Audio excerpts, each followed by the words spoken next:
Good morning, students. So, let's discuss the last topic of work, power, and energy, that is the motion of a body in a vertical circle. We have two type of circles. First one is the horizontal circle, and the second one is the vertical circle. For example, the horizontal circle क्या consider करोगे आप? For example, this is a plane, and if we are drawing the circle in this way, अगर आप plane के ऊपर ही एक circle draw करोगे तो इसको हम बोलते हैं हॉरिजॉन्टल सर्कल। क्लियर? अब आपका ये प्लेन है और प्लेन के परपेंडिकुलर, जैसे आपने यहाँ पे ऐसे सर्कल ड्रॉ किया या फिर ऊपर आप एक सर्कल ले रहे हो, तो वो सर्कल जो है इस प्लेन के अलोंग है, लेकिन एक आप सर्कल बना रहे हो वो ऐसे है। क्लियर? ऐसे एक सर्कल मैंने आपको क्या बताया, जैसे एक ऐसे है, तो ये जो सर्कल आपने ड्रॉ किया या आप यहाँ कंसीडर करो या ऐसे, ये इस प्लेन के अलोंग है। क्लियर? और एक सर्कल आप ऐसे भी बना सकते हो जैसे ये है, तो ये जो आपका सर्कल आएगा it is a perpendicular to this plane, और इसको आप वर्टिकल सर्कल भी बोल सकते हो जिसमें बॉडी आपकी ऐसे मूव कर रही है। क्लियर? एक केस में आपकी बॉडी ऐसे मूव कर रही है और ये मेरे पास आएगा जब आप इसको ऐसे लोगे, that is a horizontal circle, और जब आप प्लेन के परपेंडिकुलर ड्रॉ करोगे तो ये आपका वर्टिकल सर्कल आएगा। क्लियर?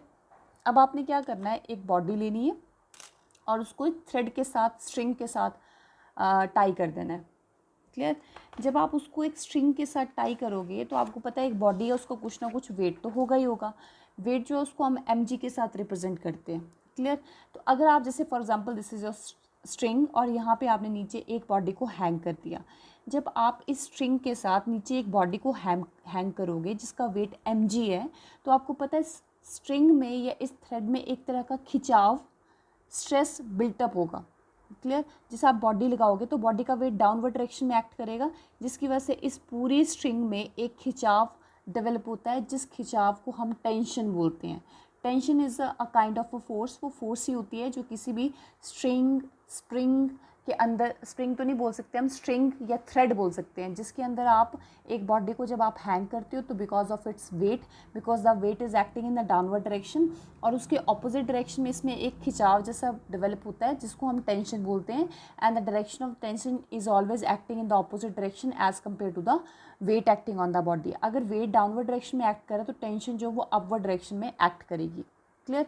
तो आपने क्या किया, जैसे यहाँ पे ये एक बॉडी ले लिए, क्लियर, और उसको एक थ्रेड के साथ हैंग कर दिया है, और उसको आपने फिर थ्रेड को घुमाना शुरू करना है। जब आप थ्रेड को घुमाना शुरू करोगे तो बॉडी जो है ऐसे रोटेट करना शुरू करेगी। दो तरीके से घूम सकती है, एक बार ऐसे भी घूम सकती है, तो ये हॉरिजॉन्टल सर्कल है। लेकिन हमने बॉडी को हॉरिजॉन्टल सर्कल में नहीं बल्कि वर्टिकल सर्कल में मूव करवाना है, और आपने बॉडी को थ्रेड के साथ हैंग करना है। ये आपके पास एक थ्रेड है, क्लियर, जिसकी जो लेंथ है उसको मैंने आर के साथ रिप्रेजेंट किया। जैसे ये जो मेरे पास है इसकी लेंथ को मैंने आर के साथ रिप्रेजेंट कर दिया, और आपने उसको जब आपने हैंग किया है तो आपकी जो बॉडी है वो ऐसे इस डायरेक्शन में मूव कर रही है। क्लियर? मीन्स वो जो बॉडी है that is moving in a vertical circle, और जो इस प्लेन के परपेंडिकुलर, तो आपके पास ऐसे सर्कल में बॉडी घूमना शुरू करेगी। तो आपकी यहाँ से लेके यहाँ तक थ्रेड है सिर्फ, ठीक है, इतनी थ्रेड है, और उस थ्रेड के साथ बॉडी जो है वो रोटेट कर रही है ऐसे सर्कुलर पाथ में। तो अब आपकी थ्रेड, अभी मान लो बॉडी ये है, तो अभी आपने बिल्कुल ऐसे कंसीडर करना है जिसमें जो एक लोएस्ट पॉइंट ये आएगा आपका, एक हाईएस्ट पॉइंट आपके पास ये आएगा। So you have to calculate the velocity of the body which is moving in a vertical circle at the lowest point and at the highest point। इन दो पॉइंट्स पे आपने velocities निकालनी है। तो अब आप क्या करोगे, देखो आपकी बॉडी जो है, जो आपने एक थ्रेड के साथ बांधी है, उसको साथ जब वो अटैच्ड है तो वो एक वर्टिकल सर्कल में मूव कर रही है, और अगर वो वर्टिकल सर्कल में मूव करिए तो यू नो कि it is moving in a circular path, and when ever a body is moving in a circular path it always required a centripetal force at every point of its journey. तो इस case में उसको required centripetal force कौन provide करवाता है? तो सबसे पहले आपने ए पॉइंट और बी पॉइंट में आपने सबसे पहले बॉडी की वेलोसिटी निकालनी। तो आपका सर्कल आप ध्यान रखेंगे ऐसे है, और ये जो आपका लोएस्ट पॉइंट है, ये वाला जो दिख रहा है, ये वाला पॉइंट जो है ये ग्राउंड के जस्ट बिल्कुल साथ में है। ठीक है, आपने ऐसे थ्रेड ली है और थ्रेड के साथ बॉडी को घुमा रहे हो, तो जो आपने थ्रेड के साथ बॉडी को सबसे पहले ऐसे रखा है, तो जो थ्रेड का जो ये वाला बॉडी यहाँ पे हैंग है वो बिल्कुल इसके साथ ग्राउंड के साथ अटैच्ड है। उसके बाद इसने घूमना शुरू किया तो वो ऐसे सर्कुलर पाथ में घूमेगा। क्लियर। तो जब आप यहाँ खड़े होंगे तो आपके सेंटर से जब आप डिस्टेंस लोगे तो आपके थ्रेड का डिस्टेंस आएगा जिसका लेंथ मैंने आर ली है। क्लियर। तो वो बिल्कुल ग्राउंड के साथ ही है। अब प्लेन पे हम कॉपी पे तो बना नहीं सकते वर्टिकल सर्कल, तो उसको हॉरिजॉन्टल की तरह ही हमने ड्रॉ किया, but this is a vertical circle. तो जब आपकी बॉडी यहाँ होगी, जैसे ऐसे पकड़ी होगी लोएस्ट पॉइंट पे, तो बॉडी का वेट जो वो डाउनवर्ड डायरेक्शन में एक्ट करेगा। तो जब आप यहाँ लोगे तो लेट बॉडी का मास m है, तो उसका वेट डाउनवर्ड डायरेक्शन में एक्ट करेगा। अब वो धागे के साथ बंधी है, तो जब बॉडी का वेट डाउनवर्ड डायरेक्शन में एक्ट करेगा तो इस थ्रेड में खिंचाव यानी कि एक टेंशन बिल्टअप होगी, जिसकी डायरेक्शन किस तरफ को होगी, जैसे ये है। तो आपका थ्रेड यहाँ से लेके यहाँ तक है, ऐसे करके यहाँ से लेके यहाँ तक है। तो बॉडी अब ऐसे नहीं है, बॉडी ऐसे है, तो बॉडी का वेट डाउनवर्ड डायरेक्शन में एक्ट करके जो उसके अंदर स्ट्रिंग है उसके अंदर टेंशन अपवर्ड डायरेक्शन में, मतलब सर्कल के सेंटर की तरफ आपकी क्या चीज़ काम करेगी, टेंशन। लेट ये T1 है। So at lowest point A, let T1 is the tension in the string which is acting towards the center of the circle and mg is the weight।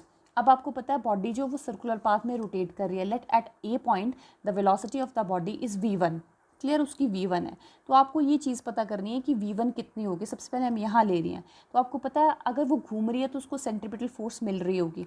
तो आपने देखना कि ए पॉइंट पे उसको required centripetal force कौन provide करवा रहा है। अभी इसको भूल जाओ, ए पॉइंट पे सिर्फ दो ही फोर्सेज है, एक सर्कल के सेंटर के नीचे की तरफ काम कर रही है, एक सेंटर की तरफ काम कर रही है। और आपको मैंने ऑलरेडी पढ़ाया है कि जो सेंट्रीपिटल फोर्स होती है that is always acting towards the centre of the circle, circular path के सेंटर की तरफ काम करती है। तो यहाँ पे सर्कुलर पाथ की सेंटर की तरफ काम करने वाली फोर्स है T1। क्लियर। लेकिन अब आपको पता है कि जो आपकी बॉडी है जो सर्कल पाथ में घूम रही है, सर्कुलर पाथ में घूम रही है, उसका जो टेंशन है वो ऐसे है। क्लियर, ये ऐसे टेंशन है आपकी, ये जो मैंने पेन लगाया ऐसे, अब ऐसे आपको दिख रहा होगा, ये टेंशन है ऊपर की तरफ और नीचे बॉडी का वेट mg ऐसे नीचे की तरफ है। क्लियर। अब जो सेंटर की तरफ जो काम करती है वो सेंट्रीपिटल फोर्स होती है।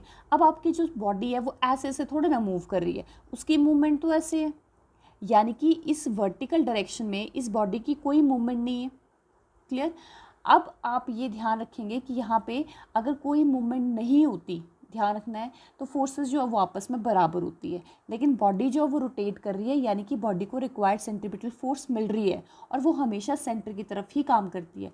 तो अगर मान लो T1 जो वो mg के बराबर हो जाए, सेंटर की तरफ और नीचे वाली फोर्स, अगर ये दोनों आपस में बराबर हो जाए तब तो नेट मूवमेंट आएगी नहीं, क्योंकि T1 को काउंटर बैलेंस mg कर देगा। बट यहाँ पे मोशन हो रही है, मूवमेंट हो रही है, यानी कि उसको रिक्वायर्ड सेंट्रीपिटल फोर्स मिल रही है। इसका मतलब क्या होगा कि इसका ये मतलब हो सकता है कि लेट जो आपकी सेंटर की तरफ काम कर रही है T1 और जो डाउनवर्ड डायरेक्शन में mg फोर्स लग रही है वो बराबर नहीं है। बराबर होती तो मूवमेंट नहीं होती, लेकिन सेंट्रीपिटल फोर्स मिल रही है, यानी कि ये आपस में फोर्सेस बराबर नहीं है। तो ये ऐसे हो सकती है, मान लो ये 10 है और ये मेरे पास मान लीजिए 7 है। डाउनवर्ड डायरेक्शन में फोर्स जो लग रही है वो 7 है और T1 जो अपवर्ड डायरेक्शन में लग रही है वो 10 है। Clear. As there is no movement in the vertical direction, यानी कि बॉडी के वेट को T1 जो है वो काउंटर बैलेंस कर रही होगी, क्योंकि इस डायरेक्शन में तो कोई मूवमेंट नहीं है, यानी कि बॉडी के वेट को कोई और फोर्स जो है वो बैलेंस कर रही है। कौन बैलेंस कर रही है जी? T1 ही बची है। अगर T1 इसको बैलेंस कर देगी, अगर ये 10 है तो ये भी 10 है, तो अंदर की तरफ कोई फोर्स ही नहीं लगेगी। अगर अंदर की तरफ फोर्स नहीं लगेगी तो रिक्वायर्ड सेंट्रीपिटल फोर्स नहीं मिलेगी। इसीलिए इस केस में ये होता है कि जो आपकी T1 होती है उसका मैग्नीट्यूड वेट से थोड़ा सा ज़्यादा होता है, क्योंकि अगर इसका वेट ज़्यादा है तभी T1 का कुछ हिस्सा बॉडी के वेट को काउंटर बैलेंस करता है और बाकी कुछ बचा हुआ हिस्सा जो है वो सर्कल के सेंटर की तरफ काम करता है। As T1 is a force, जो बचा हुआ हिस्सा होता है वो उसको क्या चीज़ प्रोवाइड करवाता है? रिक्वायर्ड सेंट्रीपिटल फोर्स प्रोवाइड करवाता है। क्लियर। अगर उसको रिक्वायर्ड सेंट्रीपिटल फोर्स नहीं मिलती तो वो मूव ही नहीं करता, यानी कि T1 हमेशा mg से ज़्यादा ही होगा, जिसमें T1 का कुछ हिस्सा mg को काउंटर बैलेंस करेगा, क्योंकि कोई मूवमेंट नहीं है वर्टिकल में। तो जो बाकी बचा हुआ पार्ट होगा that will give the required centripetal force. तो यहाँ पे आप देखोगे कि T1 जो है वो mg को काउंटर बैलेंस करेगा, बाकी बची हुई force required centripetal force provide करवाएगा। तो आप बची हुई फोर्स निकालनी है तो 10 - 7 ही आएगी। तो जो सेंट्रीपिटल फोर्स आएगी इस लोएस्ट पॉइंट पे that is always equal to T1 - mg। Clear. आपने बस एक स्टेप याद रखना है कि वो मूव कर रहा है तो सेंट्रीपिटल फोर्स मिल रही है। दूसरी चीज़ कौन प्रोवाइड करवाएगा? जो सेंटर की तरफ काम कर रही है। तो सेंटर की तरफ T1 काम कर रही है। अब T1 का मैग्नीट्यूड mg के बराबर हो जाए तो सेंटर की तरफ तो कोई फोर्स नहीं लगेगी, यानी कि इस केस में T1 का magnitude is slightly greater as compare to the weight of the body. Therefore it will some part of T1 will be used by to counterbalance the weight of the body, and rest of the part is used to provide the क्या चीज़ provide करवाता है, centripetal force provide करवाता है। तो यहीं पे लिखा हुआ हमने कि T1 balances mg and its remaining part provide the necessary centripetal force. So at point A we will get centripetal force is always equal to T1 minus mg। ठीक है, जो बचा हुआ पार्ट होगा वो आ जाएगा। यहाँ से सेंट्रीपिटल फोर्स आपको पता है mv²/r होती है। तो बॉडी का मास m है, लेट लोएस्ट पॉइंट पे वेलोसिटी जो है वो v1 है, रेडियस उसका r आ जाएगा, T1 minus mg। It is your equation number 1। Clear. अब आपका हाईएस्ट पॉइंट, अब थ्रेड जो है वो मूव करता हुआ, यहाँ से मूव करता हुआ थ्रेड ऊपर पहुँच गया।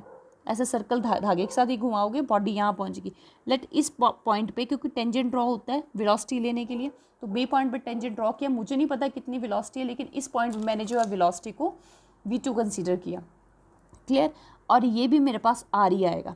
अब जब आप हाईएस्ट पॉइंट पे पहुँच जाओगे, देखो पहले थ्रेड ऐसे था, ठीक है, और बॉडी का वेट नीचे था। तो जब बॉडी का वेट नीचे है तो उसमें खिंचाव आएगा, लेकिन जब थ्रेड घूमता घूमता घूमता ऐसे हो जाएगा, क्योंकि धागा आपने पकड़ा है ना, थ्रेड ऐसे ऊपर हो जाएगा। तो अब बॉडी का वेट नीचे नहीं है, अब बॉडी का वेट ऊपर है, क्योंकि बॉडी ऐसे घूम रही है। अब इसके ऊपर आ गई, धागा नीचे होगा, सभी बच्चों को पता है, थ्रेड लेंगे और ऐसे घुमाएंगे तो हाईएस्ट पॉइंट पे जो है बॉडी ऊपर आ जाएगी। अगर बॉडी ऊपर आ जाएगी तो इस हाईएस्ट पॉइंट पे बॉडी का वेट जो है वो डाउनवर्ड डायरेक्शन में एक्ट करेगा। ठीक है। अब यहाँ पे खिंचाव तब होता है जब आपने ऐसे थ्रेड लिया है, यहाँ पे थ्रेड लिया और बॉडी यहाँ पे नीचे हैंग की है, नीचे है, तो नीचे फोर्स लगेगी तो उसमें खिंचाव आएगा ही आएगा। अब इस केस में क्या है, आप क्या थ्रेड ऐसे नीचे है और बॉडी उसके ऊपर है, तो क्या इसमें खिंचाव प्रोड्यूस होगा, क्या इसमें टेंशन बिल्टअप होगी? तो आप बोलोगे नहीं होगी। क्यों? टेंशन मीन्स जो आप में उस थ्रेड में खिंचाव होगा। अब बॉडी इसके ऊपर है तो खिंचाव कैसे होगा? तो आप हाईएस्ट पॉइंट जब यहाँ खड़े होंगे तो लेट इस पॉइंट पे मैंने T2 की वैल्यू जो है, जो कि टेंशन है, वो कंसीडर की, वो 0 है। ठीक है, बॉडी का वेट डाउनवर्ड में होगा, लेकिन इसमें किसी भी तरह का टेंशन बिल्टअप नहीं होगा, तो इस हाईएस्ट पॉइंट पे T2 की वैल्यू 0 आ जाएगी। क्लियर। तो एट द हाईएस्ट पॉइंट, तो आपको पता है हाईएस्ट पॉइंट पे वेलोसिटी घूमता हुआ वही तब भी रहा है, तो हाईएस्ट पॉइंट में उसको रिक्वायर्ड सेंट्रीपिटल फोर्स कौन प्रोवाइड करवाएगा? जो सेंटर की तरफ काम करता है। तो अब हाईएस्ट पॉइंट पर सेंटर की तरफ एक ही चीज़ काम कर रही है, जिसका नाम है mg। तो जब आप हाईएस्ट पॉइंट की बात करोगे तो m v2 का square upon r is equal to, आप देखो यहाँ टेंशन की बात आप कर रहे हो, तो टेंशन जो है वो हमेशा उसकी ऑपोजिट डायरेक्शन में लगती है, लेकिन यहाँ पे टेंशन है ही नहीं। तो यहाँ पे मैंने लिखा लेट, अगर होती तो T2 प्लस mg होता, लेकिन T2 मेरे पास है ही नहीं, टेंशन तो बिल्टअप ही नहीं हो रही, तो यहाँ पे मेरे पास 0 आ जाएगा। तो मेरे पास mv²/r is equal to mg, यहाँ से m कैंसिल आउट हो जाएगा, and we will get the value of v2 which is equal to gr√। Clear. It is the value of v2 at the highest point. मुझे 3 चीज़ें निकालनी है, lowest और highest point पे वेलोसिटीज़ कितनी और टेंशन कितनी बिल्टअप होगी। तो हाईएस्ट पॉइंट पे टेंशन है ही नहीं, T2 0 है। अब आपने v2 निकाल दिया, अब आपको बचा b1 और निकालने हैं T1, टेंशन निकालनी है। तो अब आप निकालोगे total energy at point A, second step जो है। अब ए पॉइंट पे आप खड़े हो, तो मैंने आपको बताया ये वाला पॉइंट जो है आप बिल्कुल ग्राउंड के साथ में खड़े हो। अगर आप साथ में खड़े हो तो जो पोटेंशियल एनर्जी होती है which is equal to mgh, ground के साथ ही खड़े हो तो h ऑलमोस्ट 0 आएगा, तो आपकी mgh की वैल्यू 0 आ जाएगी। दूसरी चीज़ आएगी kinetic energy, that is equal to half m v1 का स्क्वायर। तो जब आप ए पॉइंट पे टोटल एनर्जी निकालोगे तो kinetic energy at point A is equal to half m v1 का square, potential energy is equal to 0, total energy at point A add up करोगे तो आपके पास ये वैल्यू आ जाएगी। क्लियर। अब वैसे similarly total energy at point B निकालोगे तो kinetic energy half m B point पे वेलोसिटी v2 है, potential energy is equal to mgh आती है। अब आप यहाँ पे खड़े हैं तो आपका ग्राउंड यहाँ है नीचे, तो ग्राउंड से यहाँ तक का डिस्टेंस, तो ये वैल्यू r है, लेंथ ऑफ द स्ट्रिंग, और ये वैल्यू भी r है। तो टोटल हाइट जो है ग्राउंड से कितनी हो जाएगी? r plus r, that is equal to 2r हो जाएगी। तो h की जगह आप 2r यूज़ करोगे। क्लियर। तो टोटल एनर्जी को आप एडअप करोगे तो यहाँ पे जो आपको v2 दिख रहा है हाफ m v2 का स्क्वायर आपने ऑलरेडी निकाला है, यहाँ पे v2 का स्क्वायर है, यहाँ पे v2 है, तो यहाँ पे v2 का स्क्वायर √gr का square which is equal to gr आ जाएगा। क्लियर, ये आ गया। अब यहाँ पे according to law of conservation of energy के अकॉर्डिंग क्या बोलते हैं कि हर एक पॉइंट पे एनर्जी लॉसेस हम कंसीडर नहीं करते law of conservation of energy के अकॉर्डिंग। जितनी ए पॉइंट पे एनर्जी होगी उतनी ही एनर्जी बी पॉइंट पे होगी। क्लियर। तो अब यहाँ पे मैंने देखा कि energy at point A that must be equal to energy at point B, अगर किसी भी तरह के एनर्जी लॉसेस ना लिए जाए। तो ए की वैल्यू और ई बी की वैल्यू आप पुट करेंगे, यहाँ से आप एलसीएम लोगे। तो एलसीएम जब मैंने लिया, हाफ आपने एम की वैल्यू कॉमन ले ली, तो यहाँ से एम और यहाँ से एम लोगे तो कैंसिल आउट हो जाएगा ये। तो v1 square by two is equal to G R by two plus 2 GR आ जाएगा। क्लियर। यहाँ से आप एलसीएम लोगे तो 2 LCM आएगा, तो यहाँ पे G R plus 2 into 2 4 GR by 2 आ जाएगा। यहाँ से v1 square is equal to 2 से 2 कैंसिल आउट कर दो 5 GR आ जाएगा। So v1 is equal to under root 5 GR. The value of v2 is equal to under root GR and the value of v1 is equal to root 5 GR. Clear? So we can easily calculate the value of v1 and v2. In this way we can calculate the value of v1 and v2 at the lowest and at the highest point of the vertical circle. Okay.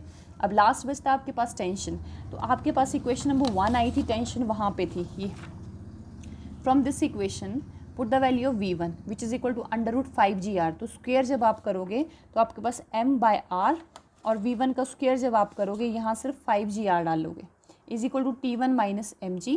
यहाँ से r cancel out हो जाएगा, तो 5 mg is equal to T1 minus mg। T1 यहीं रहेगा, ये आप दूसरी तरफ ले जाओगे तो it is equal to 6 mg।